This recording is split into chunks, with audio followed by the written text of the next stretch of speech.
மத்திய கிழக்கு நாடுகளின் வான் பரப்பு தற்காலிகமாக மூடப்பட்டுள்ளது.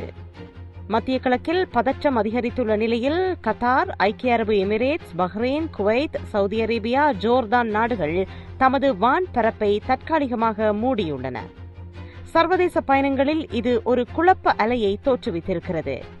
கத்தார் இப்போது ஐக்கிய அரபு Emirates, Bahrain, Kuwait, Saudi Arabia, Lebanon, Jordan ஆகியவற்றுடன் இணைந்து பிராந்தியம் முழுவதும் தமது வான் பரப்பை மூடுவதற்கான ஒரு பாரிய நடவடிக்கையில் ஈடுபட்டிருக்கிறது. இந்த ஒருங்கிணைப்பு வேகமாகவும் திட்டமிடப்பட்டதாகவும் முழுமையானதாகவும் உள்ளது. மத்திய கிழக்கு முழுவதும் அவசர நிலை முறைமையாக இது செயற்படுத்தப்பட்டுள்ளது. இதன் விளைவாக வர்த்தக விமானங்கள் நிறுத்தப்பட்டுள்ளன, தாமதமாகியுள்ளன அல்லது பெருமளவில் திருப்பிவிடப்படுகின்றன. சுற்றுலா நிறுவனங்கள் பதற்றத்துக்கு ஆளாகியுள்ளன. பயணிகள் விமான நிலையங்களில் காத்திருக்கின்றனர். கட்டார் திடீரென்று தமது வான் பரப்பை மூடியதன் மூலம் வான் பயணத்துறையை உலுக்கியுள்ளது. பிராந்தியத்தில் ஏற்பட்டுள்ள அரசியல் பரபரப்புகளும் பாதுகாப்பு காரணங்களும் இந்த முடிவுக்கு வழிவகுத்ததாக கத்தார் வெளிவிவகார அமைச்சகம் அறிவித்துள்ளது.